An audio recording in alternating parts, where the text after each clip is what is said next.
Ang poon nating marangal ay dumating at dadalaw pagmula sa kalangitan at sa ating magbibigay ng kapayapaan at buhay. Sa ngalan ng Ama, ng Anak at ng Espiritu Santo. Amen. Sumainyo ang Panginoon. At sumayo rin. Mga kapatid, halinang dumulog sa banalhapag ng ating Panginoon. At upang tayo maging marapat makibahagi sa ating pagdiriwang, aminin natin ang ating mga kasalanan. Inaamin ko sa makapangyarihang Diyos at sa inyo mga kapatid, na lubha akong nagkasala sa isip, sa salita at sa gawa at sa aking pagkukulang. Kaya isinasamo ko sa mahal na Birheng Maria, sa lahat ng mga anghel at mga banal, at sa inyo mga kapatid, na ako'y panalangin sa Panginoong ating Diyos. Kaawaan tayo na makapangyarihang Diyos, patawarin tayo sa ating mga kasalanan, at patnubayan tayo hanggang sa buhay na walang hanggan. Amen. Amen. Panginoon, kaawaan mo kami. Panginoon, kaawaan mo kami. Kristo, kaawaan mo kami. Kristo, kaawaan mo kami. Panginoon, kaawaan mo kami. Panginoon, kaawaan mo kami. Manalangin tayo. Panginoong Jesus, ipakita mo ang iyong lakas sa iyong pagparito upang sa nagbabantang panganib sa aming pagsuway, kami marapati mong hanguin pakundangan sa iyong paglingap at kami pagindapati mong palayain pakundangan sa iyong pagliligtas kasama ng Ama at ng Espiritu Santo magpasawalang hanggan. Amen. Amen.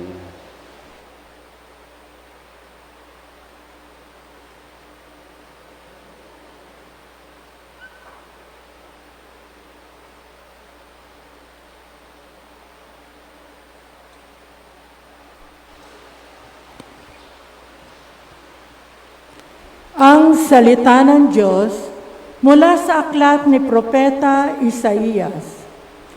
Ito ang sinasabi ng Panginoon, hindi magluluwat ang kagubatan ay magiging bukirin, at ang bukirin ay magiging kagubatan. Sa panahong iyon, maririnig ng bingi ang pagbasa sa isang aklat, at makakakita ang mga bulag.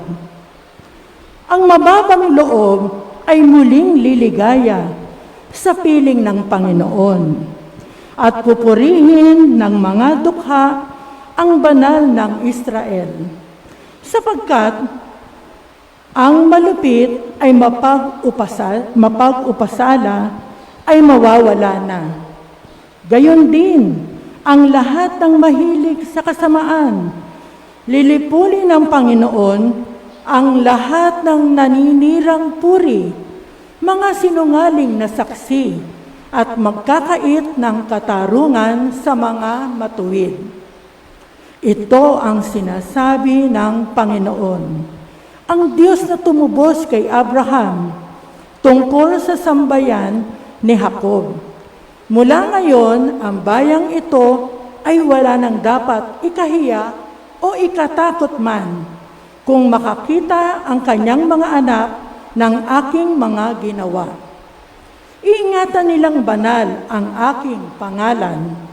Igagalang nila ang tinatanging banal ni Jacob, ay dadakilain ang Diyos ng Israel. Ang mga nalilihis sa katotohanan ay magtatamo ng kaunawaan. Ang mga matigas ang ulo ay tatanggap na ng pangaral. Ang salita ng Diyos. Salamat sa Diyos. Panginooy aking tanglaw, siya'y aking kaligtasan. Panginooy aking tanglaw, siya'y aking kaligtasan. Tanglaw ko'y ang poon, aking kaligtasan. Kaya walang takot akong kanino man. Sa mga panganib kanyang iingatan, kaya naman ako'y walang agam-agam. Panginoon, ang aking tanglaw, siya'y aking kaligtasan. Isang bagay lamang ang aking mithiin. Isang bagay itong sa puon hinihiling. ang ako'y lumagi sa banal na templo upang kagandahan niya'y mamasdan ko at siyang patnubay niya ay matamo. Panginoon, aking tanglaw, siya'y aking kaligtasan. Ako'y nananalig na bago mamatay, masaksihan ko ang iyong kabutihan na igagawad mo sa mga hinirang. Sa Panginoong Diyos tayo'y magtiwala, ating patatagin ang paniniwala, tayo ay umasa sa Kanyang kalinga. Panginoon, aking tanglaw, siya'y aking kaligtasan.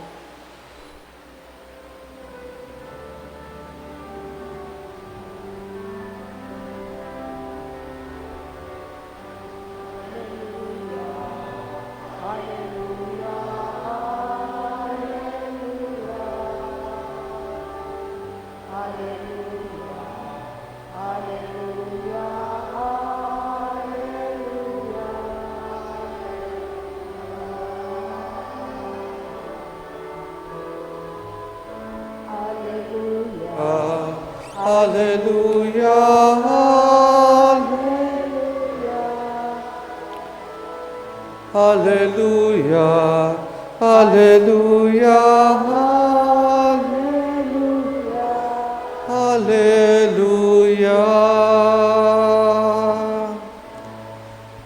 Sumainyo ang Panginoon. At sumayo rin. Ang mabuting balita ng Panginoon ayon kay San Mateo. Papuri sa iyo, Panginoon. Noong panahong iyon, pagalis ni Jesus sa lugar na iyon, sinundan-sundan sila ng dalawang lalaking bulag. Sumisigaw sila ng wika, "Anak ni David, mahabag po kayo sa amin." Pagpasok ni Jesus sa bahay, lumapit sa kanya ang mga bulag. Tinanong sila ni Jesus, "Naniniwala ba kayo na magagawa ko ito?" "Opo, Panginoon," sagot nila.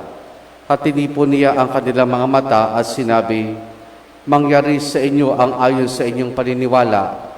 At nakakita na sila. Mahigpit ay pinagbilin sa kanila ni Jesus na huwag sasabihin ito kanino man. Ngunit nang sila'y makaalis, ibinalita nila sa buong lupaing iyon ang ginawa sa kanila ni Jesus.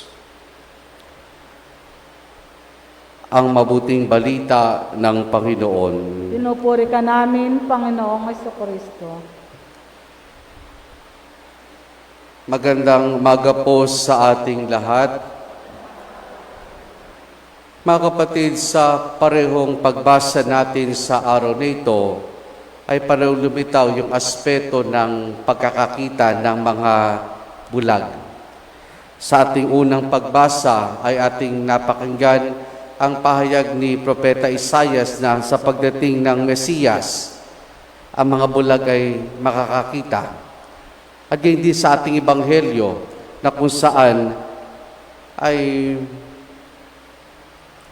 minsan itong ebanghelyong ito parang napakahirap unawain in the sense na meron dalawang bulag sumusunod sa ating Panginoon. At ang sabi ay, Jesus, anak ni David, mabag po kayo sa akin. Bakit parang minsan mahirap unawain kasi paano susunod ang dalawang bulag kung di sila nakakakita?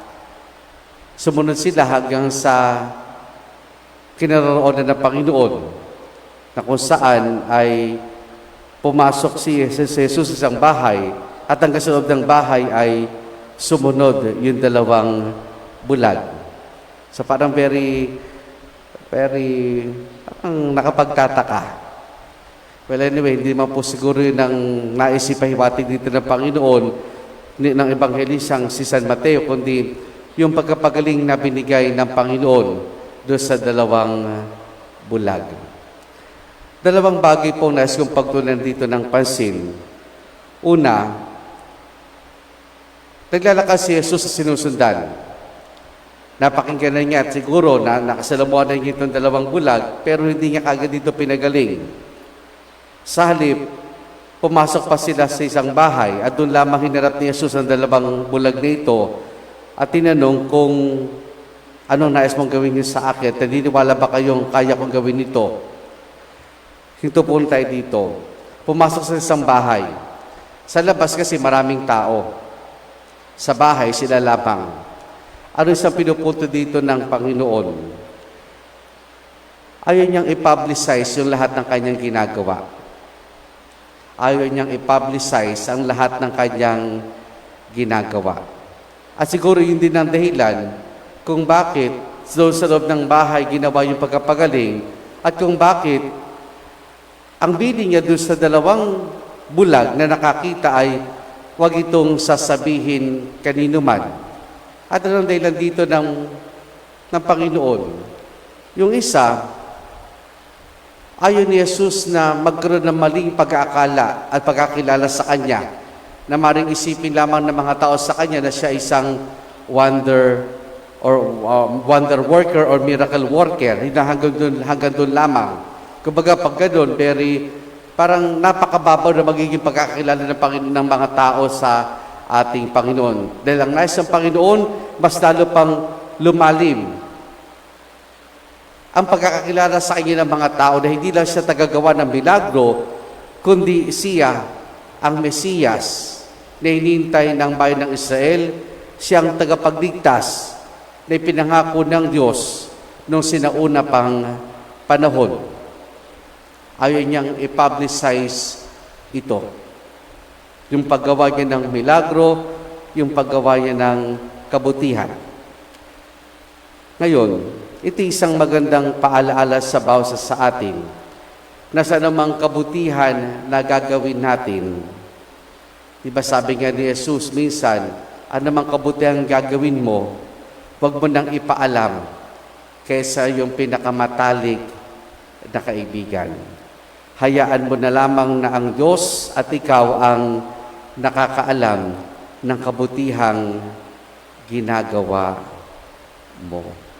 Ng kabutihang ginagawa ng bawat isa sa atin. Aminin natin, may mga tao na uhaw sa karangalan. May mga tao na uhaw sa pansin. Kaya lahat ng kanilang ginagawa, gusto nila ipinapaalam sa lahat ng tao. Tahimik kumilos ang Panginoon, tahimik natin gawin ang namang kabutihan na narapat na gawin ng bawat isa sa atin.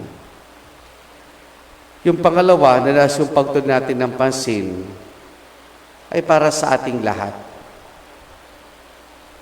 Hindi man ho tayo bulag, katulad nung binanggit sa ating ebanghelyo at sa ating unang pagbasa. Pero maring minsan ay nagbubulag-bulagan ang bawat isa sa atin. Bulag tayo minsan sa nararamdaman ng ibang tao na maaring nasaktan natin sila. Bulag tayo minsan sa mga kasalanang ginagawa ng bawat isa sa atin. Kasi nga, maring normal na lamang sa atin na nagagawa natin isang kasalanan, kaya hindi na natin ito pinapansin. Maring bulag tayo doon sa mismong sa sariling pagkatao natin na yung pinapayag nating pananampalataya ay taliwas doon sa nagiging pamamaraan ng pamumuhay ng bawat isa sa atin. Kumbaga mga kapatid, hindi man tayo bulag physically, pero maraming pagkakataon na nagbubulag-bulagan tayo sa realidad na nakikita natin sa ating paligid, na pinipili na lamang nating tumahimik at walang pakialam sa mga nangyayari sa ating buhay, sa ating paligid, at maging sa ating kapwa-tao. Yung kanyang pagkabulag, hindi kayang pagalingin niya ng siyensya. Hindi kayang lunasan iyan na kahit na anong salamin ang isuot natin. Ang tanging makapaglulunas diyan ay ang pagbubukas ng ating sarili sa liwanag ng ating Panginoon na patuloy niya idinudulot sa atin sa pamamagitan ng kanyang mga aral na patuloy na ipinapahayag sa bawat pagdiriwang ng banal na misa. May mas malalim na pagkabulag ang nararanasan ng mundo. May mas malalim na uri ng pagkabulag at naranasan nating mga tao. Hindi itong pagiging bulag in a physical sense, but yung tinatawag nating spiritual blindness. At yan, nakakabahala. Dahil madalas, hindi natin ito napapansin. Hindi natin nakikita na nabubuhay na pala tayo sa kadiliman. Kaya mga kapatid, sana'y maging sensitive tayo. Huwag tayo mabuhay na walang pakialam sa mga nangyayari sa ating paligid. Na para bagang hindi man ako maapektuhan niyan, o okay lang ito, karapatan ko ito. Bagkus, hilingin natin na maging mas mulat ang bawat isa sa atin. Hindi doon lamang sa mga kaganapan, kundi sa pagnanais ng Panginoon na mabuksan ang ating mga mata. Amen.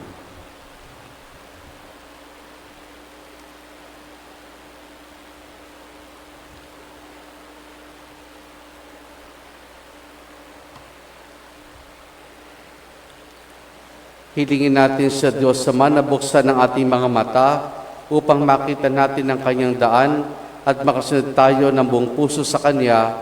Ating itutugon, Panginoon, pagkalooban mo kami ng iyong liwanag. Panginoon, pagkalooban mo kami ng iyong liwanag.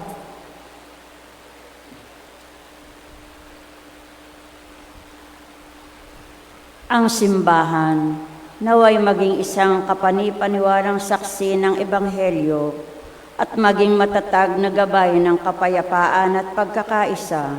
Manalangin tayo sa Panginoon. Panginoon, pagkalooban mo kami ng iyong liwanag.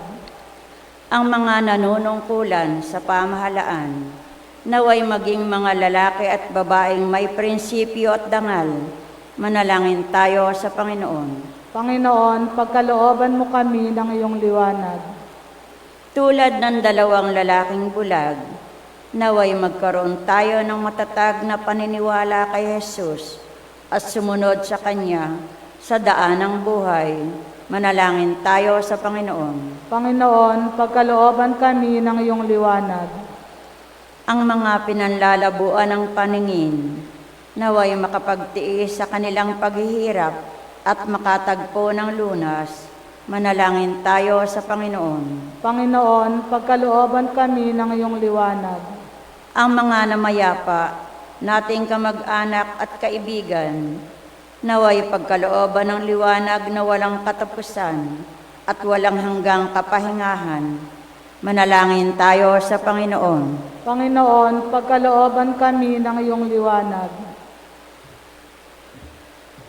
Sama rin natin sa ating pananalangin sa misang ito ang intensyon ng mga maghahandog sa mahalabirin ng Immaculada Concepcion, Michelle Jane Torres, Thea Montealegre, Jobel Constantino at Paula Recto. Gayon din para sa pasasalamat ni Josephine Bardos, Carmen Mangahas, Josie Celeste, Josie Orlan Cunanan at pamilya, Mamer Vicente at pamilya. Patuloy nating dalangin ang natatayang kahilingan ni Mira Vicente para sa nagdiriwan ng kanilang kaarawan, Sor Barbara O. Carm at Joel Cruz. Patuloy nating dalangin ang pagbuti ng kalusugan ni Maria Cristina Laderas Mangginaw, Rafaela Tamalyuan, Natalia Reyes, Celi Lizarondo at Hermelda Calison. At para sa kapayapaan ng kaluluwa ni Orlando Father Benedicto, Father Reynaldo, Pasencia, Epifania, Jocelyn, Minda, Romeo, Maria, Pasencia, Francisco, Marcelina, Aniana, Rosenda, Romulo, Servando, Epifania, Lamberto, at Sus. Ating indulog sa Diyos, iba pa nating intensyon at panalangin. Ama naming nasa langit, puspusin mo kami na iyong pag-ibig at iwaksin mo ang kadiliman sa aming buhay upang makapagsikap kami sa ningning ng liwanag ni Kristo na iyong anak na nabubuhay at naghahaling kasama mo at ng Espiritu Santo magpa sa walang hanggan. Amen. Amen.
Manalangin kay mga kapatid upang ang pagkain natin ay kalugdan ng Diyos amang makapangyarihan. Tanggapin nawa ng Panginoon itong paghahain sa iyong mga kamay, sa kapurihan niya at karangalan sa ating kapakinabangan at sa buong sambayanan niyang banal. Ama naming lumikha, kalugdan mo ang aming mga panalangin at alay.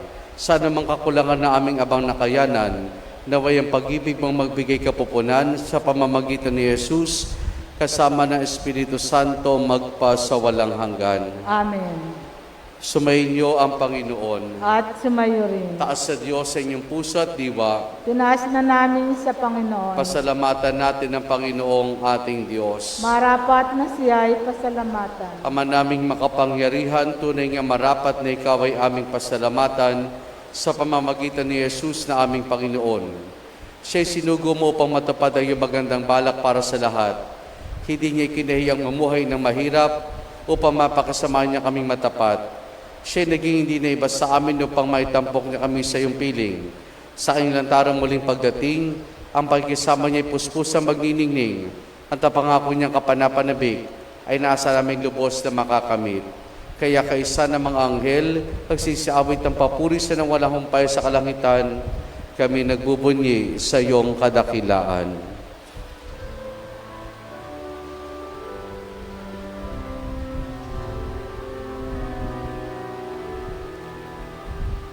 Santo, Santo, Santo, Panginoong Diyos, napupuno ang langit at lupa ng kadakilaan mo. Hosana, Hosana, Hosana sa kahitaasan. Hosana, Hosana, Hosana sa kahitaasan. Pinagpala ang naparirito sa ngalan ng Panginoon. Hosana, Hosana, Hosana sa kahitaasan. Hosana, Hosana, Hosana sa kahitaasan. dasal. Ama naming banal, ikaw ang bukal ng tanang kabanalan. Kaya't sa pamamagitan ng Espiritu, gawin mong banal ang mga kaloob na ito upang para sa amin, maging katawan at dugo ng aming Panginoong Hesukristo. Bago niya pinagtiis ang kusang loob na maging handog, hinawakan niya ang tinapay, pinasalamatan kaniya, pinaghati-hati na yon.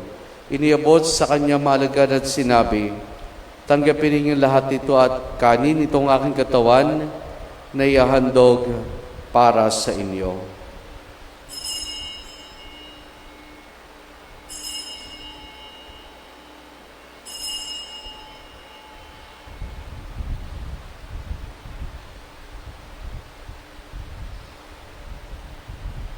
Gayun din naman nang matapos ang hapunan, hinawakan niya ang kalis.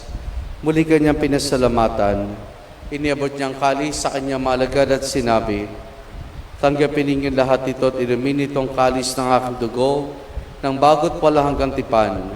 Ang aking dugo na ibubuhos para sa inyo at para sa lahat sa kapagpapatawad ng mga kasalanan. Gawin ninyo ito sa pag-alaala sa akin.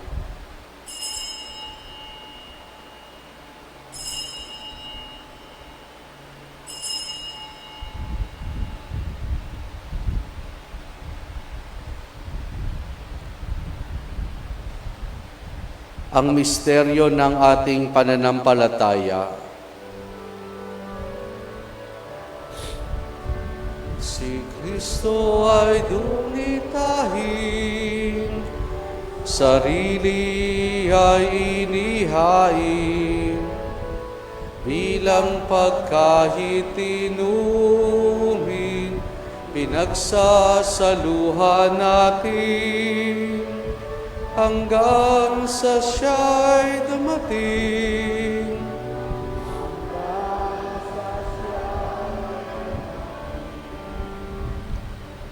Ama, ginagawa namin ngayon ang pag-alaala sa pagkamatay at muling pagkabuhay ng iyong anak, kaya tiniyali namin sa iyong tinapay na nagbibigay buhay at ang kalis na kakaloob ng kaligtasan. Kami nagpapasalamat dahil kami minarapat at tumayo sa harap mo para maglingkod sa iyo. Isinasamo namin kami magsasalo-salo sa katawan at dugo ni Kristo ay mabuklod sa pagkakaisa sa pamamagitan ng Espiritu Santo. Ama, lingapin mo ang simbahan laganap sa buong daigdig. Puspusin mo kami sa pag-ibig kaya sa ni Francisco naming Papa at Dennis sa aming obispo at ng Tanang Kaparian. Alalahanin mo rin mga kapatid naming nahimlay na may pag-asang sila muling mabubuhay, gay din na lahat ng mga pumanaw at mga kaluluwa sa purgatorio. Kaawan mo sila at patuloyin sa iyong kaliwanagan.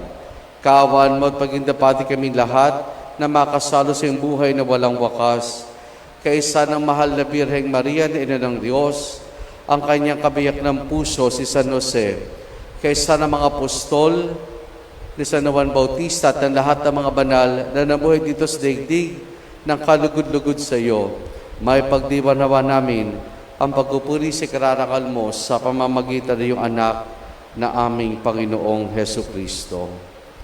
Sa pamamagitan ni Kristo, kasama niya at sa Kanya, ang lahat ng parangal papuri sa iyo, Diyos Amang makapangyarihan, kasama ng Espiritu Santo, magpa sa walang hanggan.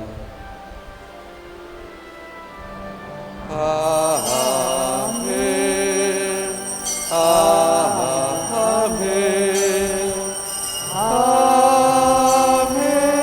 Amen. Sa tagubilin man nakagagaling na utos sa turo ni Jesus na Panginoon natin at Diyos, ipahayag po natin ng lakas loob.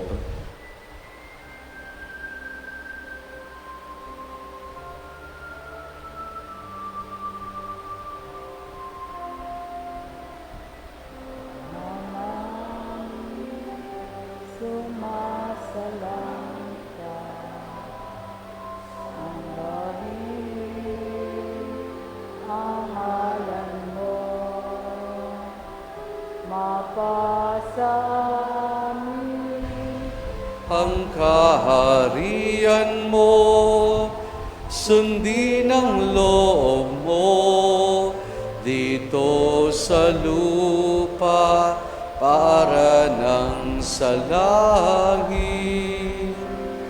Bigyan mo kami ngayon ng aming kakanin sa araw-araw at patawarin mo kami sa aming mga sala para ng pagpapatawad namin sa nagkakasala sa amin, at huwag mo kaming ipahintulot sa tukso, at iadya mo kami sa lahat ng masama.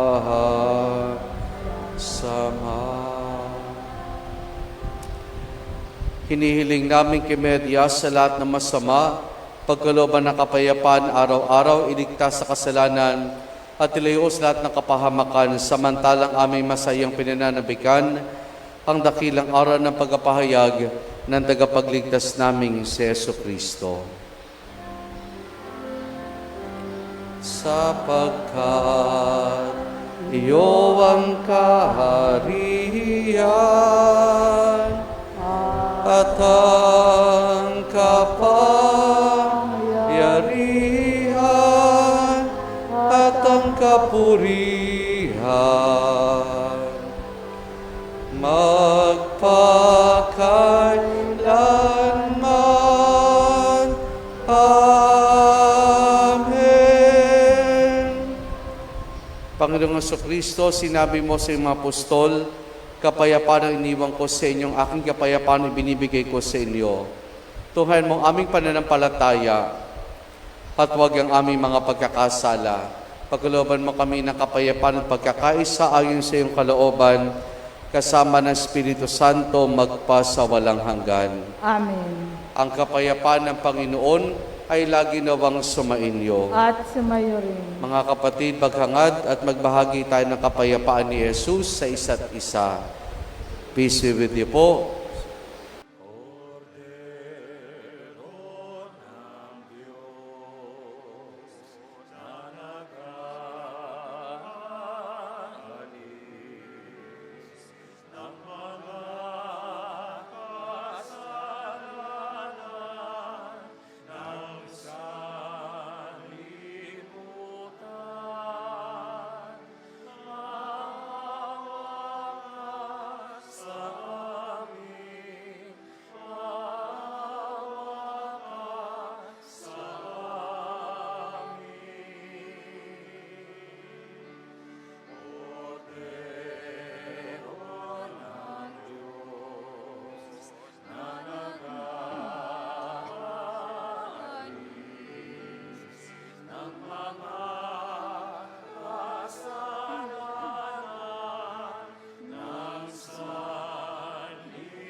Narito si Jesus, ang Kordero ng Diyos.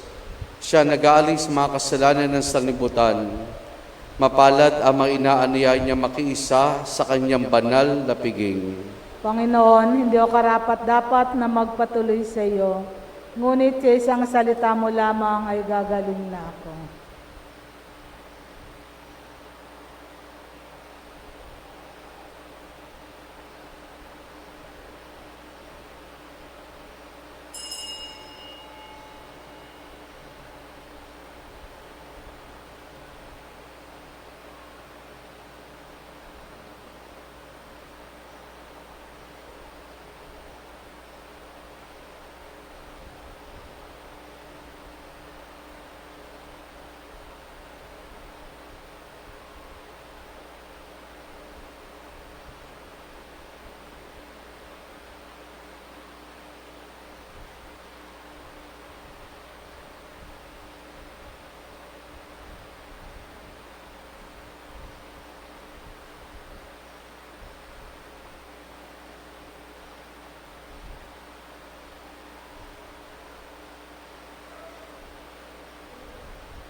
Manalangin tayo.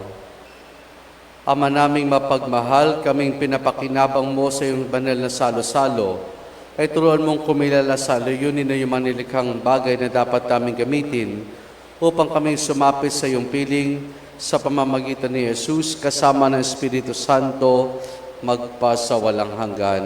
Amen. Sumainyo ang Panginoon At sumayo rin. at pagpalain tayong lahat ng mabuti't mapagmahal na Diyos Ama, Anak at Espiritu Santo. Amen. Naialin na natin ang pagdiriwan ng banal na misa, humayo tayo at maging mulat sa mga bagay na patuloy na binibigay sa atin at pinumulat sa atin ng Panginoon. Salamat sa Diyos. Purihin po natin ang ating Panginoon.